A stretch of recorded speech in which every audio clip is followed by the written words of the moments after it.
Double craft again, double splitter.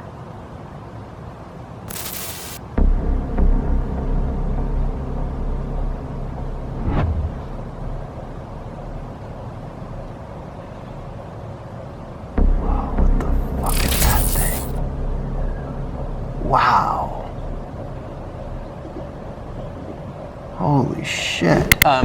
Nick, why would information like this, I know you've seen this a million times, but why would we need to read about it because it was leaked? Why wouldn't the U.S. government tell us this? Is there some reason? Well, I think there's always embarrassment about anything in our airspace that performance characteristics exceed anything in our own inventory. And that, by the way, was the conclusion in this Pentagon document. This thing ran rings around our F-18 Super Hornets that tried to chase this thing. It was briefly tracked on radar, but then it seemed to be able to, and this again is a phrase from the document, it's almost like it cloaked itself and became invisible. UFOs have been one of those subjects that's been on and off my mind for years, and it's hard to ignore.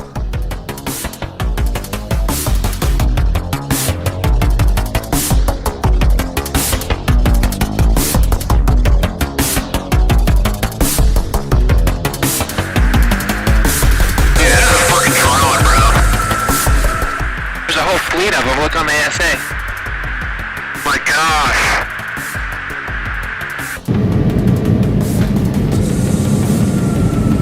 No, it's not. What is it? Kerry, what is that? What is that? Kerry, what is that? No idea. Well, if there's like... Look at that thing! It's rotating.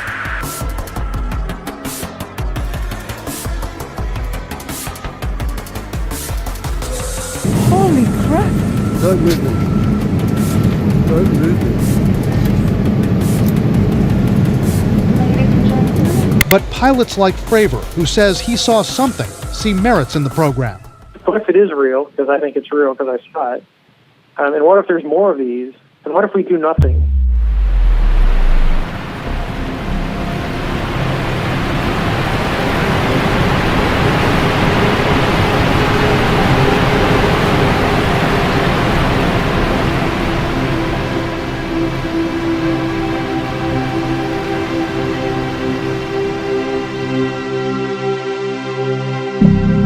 We seem to be getting closer and closer to finding something big, something that could blow this all open.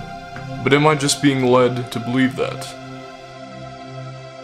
Well, first let's take a look at some of what's been going on.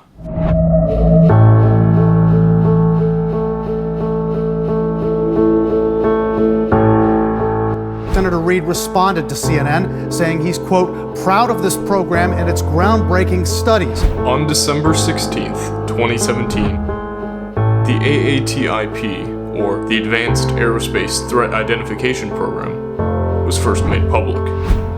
Started by Nevada Senator Harry Reid in 2002, the AATIP has been responsible for gathering data and reports on mysterious aerial phenomena in the United States. What's important to know about Senator Reid's program is that it was led by then military intelligence official Lou Elizondo. Lou Elizondo and his program officially spent 5 years investigating UFO encounters by elements of the DoD, although most of the money was directed to Bigelow Aerospace, the company of a close friend of Senator Reid, billionaire entrepreneur Robert Bigelow. According to the New York Times article, $22 million were spent on the AATIP from 2007 to 2011. But many believe that the funding for the AATIP continues under the radar despite its official closing. My name is Lou Elizondo. I'm a career intelligence officer with various organizations throughout the intelligence community. I've worked for the Department of Defense. I've worked with the Army. I've worked with the Director of National Intelligence, National Counterintelligence Executive, and fill in the blank, a bunch of others.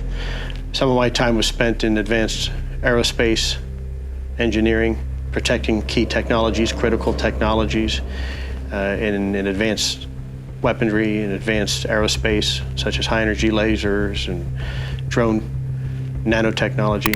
The head of that aerospace firm, Robert Bigelow, did not respond to CNN's multiple requests for comment by our deadline. Wolf? Brian, there's also information that former Senator Reid tried to keep information about this entire program out of public view. That's right, Wolf. The New York Times says Reid acknowledged to them that he and two other senators, Ted Stevens and Daniel Inouye, both deceased, did not want public debate on the Senate floor over this program. Reid told the Times that the funding for the project was so-called black money, meaning that was secret money for classified programs. They just didn't want it talked about. Around the same time, a marketing push was launched by a new company by the name of To the Stars Academy of Arts and Science, with former Blink-182 musician Tom DeLonge leading the charge. According to their website, under the mission page, To the Stars Academy strives to be a powerful vehicle for change by creating a consortium among science, aerospace, and entertainment that will work collectively to allow gifted researchers the freedom to explore exotic science and technologies, with the infrastructure and resources to rapidly transition them to products that can change the world. And what does that mean? Well, I'll let them speak for themselves. Our projects are about dreams, the paranormal, consciousness, and even a historical fiction account behind the UFO phenomenon and our dealings with it. While the company got on its feet, Blink-182 was unraveling in the press. I was traveling around the country secretly for 18 months at the time. I was working my way through NASA, the Department of Defense, and various other agencies. And I couldn't tell anyone at the time, including the band. Then the Wall Street Journal and some other large news organizations reported a story that some rock star was having video conference calls with senior military and defense contractor officials. And I don't think people really knew what to make of it at the time, but the major news publications definitely started taking notice. Even they didn't know how I had that kind of access. And over that time period, the story of the millennia, as we call it, sat quietly in my head. Back then, I was even visited by a man in a certain agency. The conversation put me in my place fast. It was the first time I really digested the enormity of the national security implications of the UFO subject. His words were, and I remember this sitting in the small room, when your book came out, there were calls coming in from everywhere. You know things you shouldn't know, and I need to know who the hell you are. Several declassified Pentagon videos of UFO encounters by the military, along with an interview by a strike fighter commander involved in one of the incidents, have since been released by To the Stars to varying degrees of detail. What's been so strange about all of this to me is that I haven't been able to work out a coherent story as to why these disclosures might be happening. The motivations simply don't add up. So, to the skeptics of the UFO phenomenon, I'm not yet posing a theory of what's causing these bizarre occurrences. I'm primarily concerned that there are objects in our airspace behaving in ways that defy explanation by even pilots themselves. And now, more than at any other time, government and military officials have stepped out of the shadows to disclose their findings. There are a few conclusions that can be drawn from this. For those who claim that the UFO footage is all fake and that there's no genuine UFO phenomenon, then you'll have to provide evidence that the government has manufactured a wide-reaching hoax to convince the public of advanced secret technologies.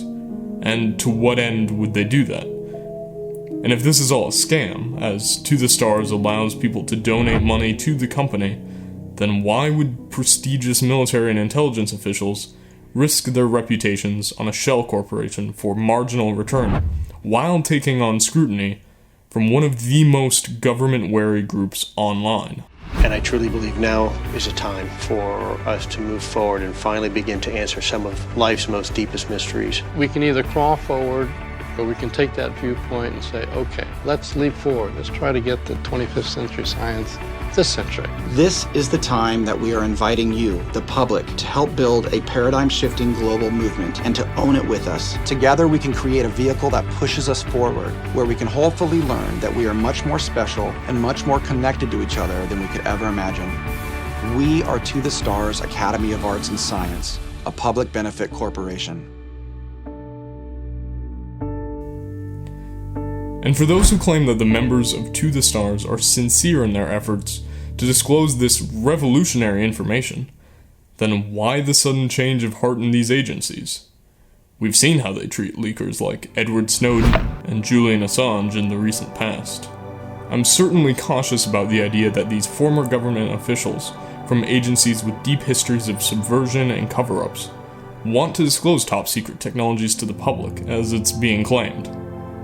This is quite the shocking change of character, if it's true. But what cannot be ignored is that this is happening, and it's the most significant story since the Snowden revelations. If you have an idea as to why this might be happening, leave it in the comments. Seriously, I read all of them since this is my first real video for the channel. And if you like this style and topic, then go check out Mouthy Buddha's channel, who I'll link in the description. He makes this type of content, but way better. Seriously, it's awesome stuff. Also, I'm creating more of it myself, so stick around. I'd love to have you join me. Until next time.